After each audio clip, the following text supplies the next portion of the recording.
Hello everyone, I hope you're having a great day. My name is Angela and welcome to A Little Life of Books. So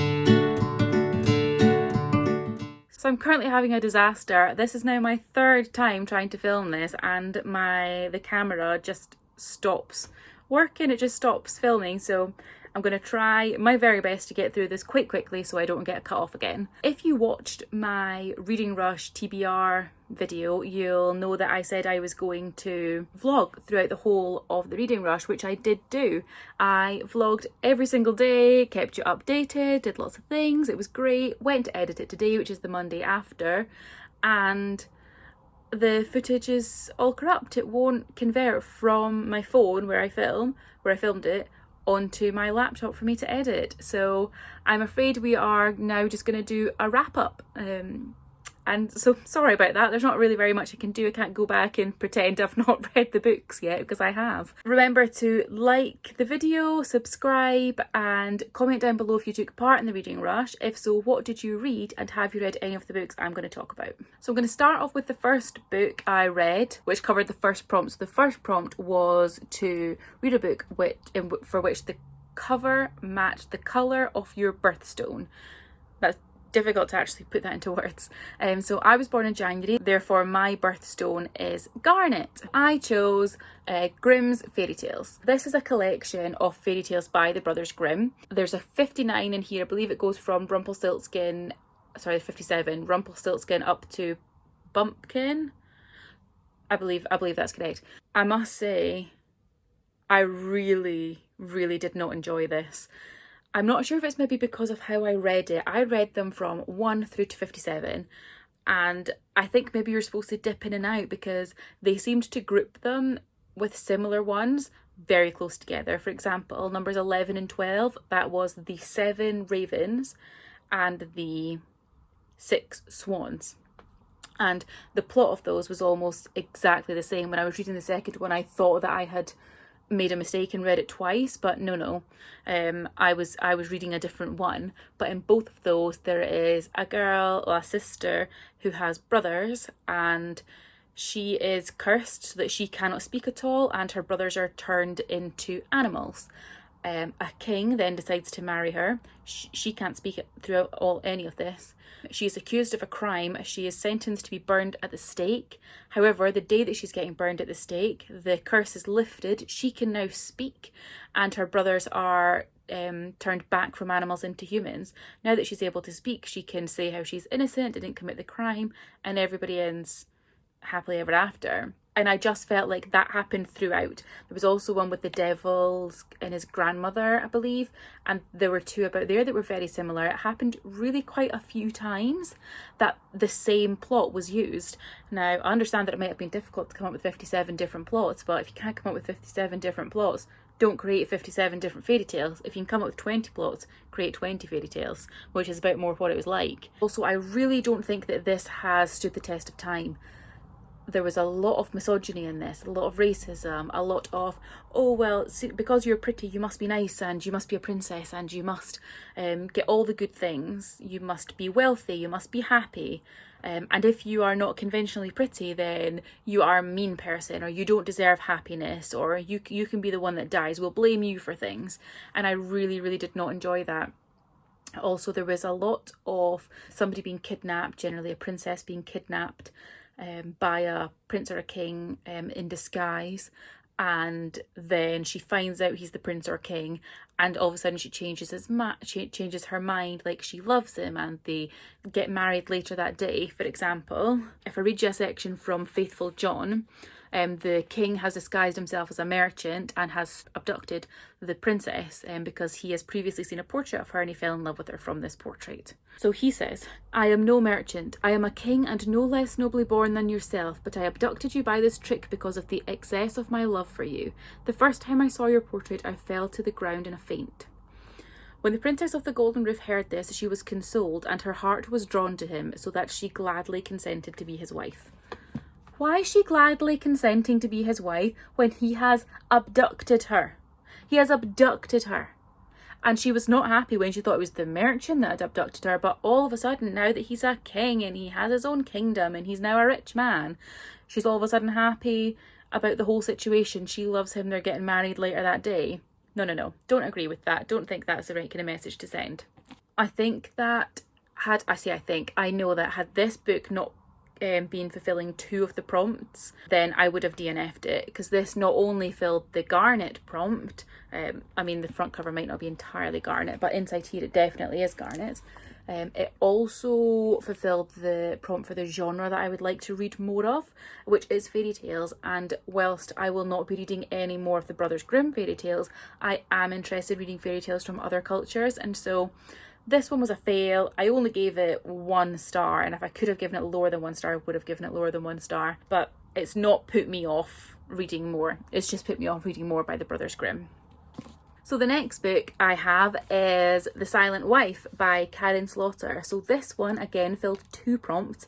One, it's a title which starts with the word the Silent Wife, and also it filled the prompt of a story set in a continent different to that in which you live. So I live in Scotland, therefore I'm in Europe. This takes place in America, which is the continent of North America, and so it fulfilled 2 prompts.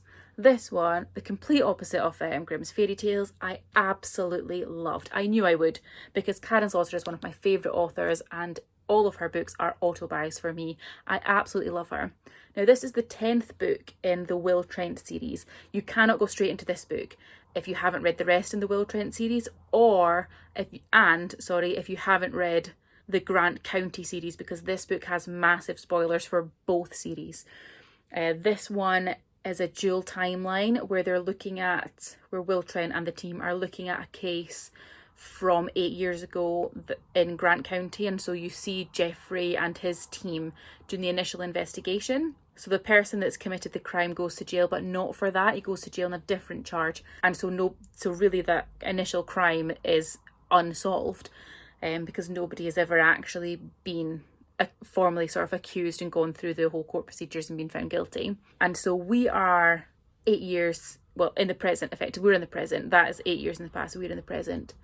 And that the person that was accused of that crime has asked them to reopen the case in exchange for some information about a prison riot that happens also at the start of the book, unrelated. This is your typical Karin Slaughter book. It is phenomenal. It is edge of your seat things. I could not put this down. I read most of it on the last day, the Sunday, and the whole thing was phenomenal.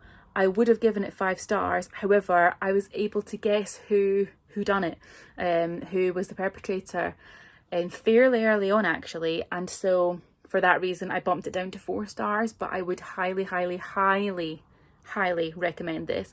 I thought the way that you could see how the characters had developed in the 8 years was fantastic. It was really interesting to see them analyse how they themselves had changed. I thought we got great character development in the overall Will Trent series of characters, the consistent ones, and I just thought the whole thing was fantastic. Absolutely loved it. 4 stars out of 5, but could have been a 5 stars if I hadn't guessed. So the next book I'll talk about is A Wizard's Tears by Craig Gilbert.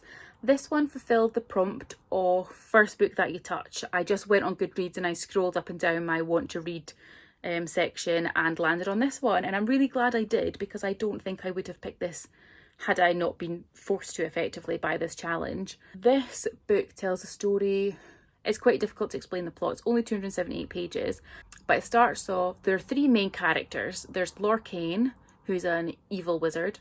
There's Keldaran, who's an ordinary kind of person that wants to become a mage, and there's Vergale, who is a priestess. And so it starts off with Lorcain being banished from his land into Elroan, which is the land where Vergale and Keldaran live, and our main setting for the book. So Keldaran, who wants to be a mage, starts his journey to the main city, where he will learn how to become a mage, and then very quickly things go south when Lorcain starts doing bad things because he's an evil sorcerer. There's then like a big sort of fight scene, which then sort of moves to a different location. This book I really did not enjoy. I felt like it, to me, read a little like fan fiction, in that the action started way too soon. I hadn't yet had a chance to build any sort of connection with the characters, and so I really didn't feel there was any sort of stakes, because I didn't really care as to whether they lived or died or got injured or what happened. I felt like it was difficult to follow the plot because things weren't necessarily explained particularly well. They were sort of glossed over as if I knew what they were talking about, but in reality, I've no idea what this creature is. Please explain it, because I don't know what it does. So yeah, it was too fast, and it was basically, the whole thing was that one sort of fight scene which then moved locations, so I did not enjoy at all. My mum actually knows the author, and so this book was written in 2005. And when I next see a stall to buy his books, I will probably buy another one, however a much more recent one, in the hope that his pacing has changed to be more what I prefer. So I will give him another go, but this one was 2 stars. I wouldn't really recommend it. A bit disappointing, if I'm being honest. So the final book I read was Misery by Stephen King. This one fulfilled the prompt of a book which inspired a movie that you have seen. So I have seen the movie Misery multiple times. I love that film. I think fantastic acting in it. If you don't know what the story is about, there's an author called Paul Sheldon who has written a book series where the main character is called Misery Chastain. Now he is up writing his most recent book. I believe it's called The Firestarter. He then is driving back home to New York. He gets caught up in a snowstorm, wrecks his car, and is rescued by Annie Wilkes, who is his #1 fan. Now, Annie Wilkes is a trained nurse, and so she decides to nurse him back to health. However, this is a Stephen King book, so as you can imagine, she's not exactly nursing him back to health. She, in fact, makes him... so, I should explain. In the books, Paul Sheldon has killed off Misery Chastain. He's finished with that series. Annie Wilkes isn't happy with that, and so she makes him write another book, and that is the story of Misery. Now, I loved this book. Absolutely loved it. I read it primarily as an audiobook on my way to and from work. I ended up having to work this week when I didn't think I was going to, so it ended up being a full week. And so I had about a 25-minute drive to and from work each day, and then I was listening to it a little bit in the morning. So that's how I primarily read this book, was through audiobook. And the audiobook narrator was phenomenal. She sounds so much like Kathy Bates, who played Annie in the film. It was unbelievable. It felt like she was there, and because of that, it was terrifying. For the first half of this book, I would say, the film followed the book very well. I knew exactly what was happening. I could picture the scenes in my head. I knew exactly where we were going. And then, I'm not going to give any spoilers, but there's a really, really famous part in the film and in the book. And it happens when Annie Wilkes is really unhappy that he has been moving around, and you'll know exactly what I'm talking about if you've read the book or watched the film. Now, that is done very differently in the book and the film, and I wasn't expecting it at all, because it'd all been following pretty much exactly the same until then. It's a different sort of punishment she gives him, and it completely blew my mind. I wasn't expecting it. Apart from that, it was pretty similar. There's a police officer in the film, and he's actually 2 or 3 police officers in the book. So that was a little bit different, but apart from that, the film followed the book really well, and I loved it. The suspense, I love the intimacy of the fact that really there's only 2 real characters. I love that in the book you got to hear all the things that are going on in Paul Sheldon's mind. So the conversations he's having with Annie, physically, with his speech, with his mouth, with his voice, and also what is going on in his head, what he really wants to say, which you don't get in the film. You can't do that as easily in film. Also, we got to read parts of the Misery book that he was writing, which I thought was really interesting as well, because you don't get that in the film. Overall, this was just phenomenal. I've recently fallen in love with Stephen King, and I am so excited to read more of his books. This was a 5-star. If you have any Stephen King recommendations, please leave them below, because I am just so happy. What have I read? I started off with I've read Carrie, The Long Walk, if you want to count, that's a Bachman book. The Dead Zone, It, The Stand, Pet Sematary. I think that's them all. I think I'm maybe going to go The Shining next, but I'm not sure. Anyways, this one, 5-star, fantastic read. So that covers 6 of the 7 prompts. There is 1 prompt left, which was to read a book outside.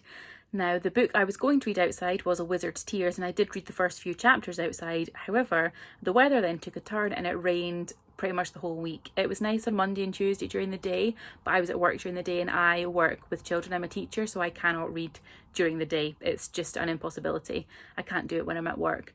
And so I didn't manage to fulfill that prompt. I did read fairly near a window. However, I'm not going to count that because I have a garden. I was technically capable. Had I managed to get it done on Monday or Tuesday, then it would have worked, but it didn't. And so I managed to do 6 of the 7 prompts.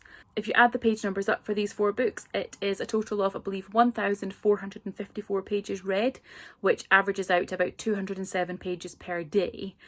Now, I am extremely happy with that. It's much more than I would normally read in a week, much more than I would read consistently day on day. And overall, I am really happy with that. I'm only just a bit disappointed that I didn't get that final prompt. But this is my first readathon. I'm happy with the progress. Mixed bag with the books. 2 that I loved, absolutely loved, and 2 that I really didn't like, to be honest. And so a bit of a mixed bag there. I think in future, and though I think I'm quite happy with the books I chose, because I chose one that I could do a little bit of every day, which was the fairy tales. I could maybe do something else with short stories or something like that. I chose an audiobook so I could get it on the way to and from work. I chose a Karen Slaughter, which I knew I would love and would manage to get through. And then the book that I wasn't sure about, it was fairly short. It was only 278 pages, A Wizard's Tears, only 278 pages. So I'm happy with my choices. They just didn't really turn out very well. So let me know how you got on with the reading rush if you participated, and let me know any of your thoughts. I'd be really interested to hear. As I said earlier, remember to like and subscribe. But that is it for this Reading Rush 2020 wrap up. So I hope you have a great day.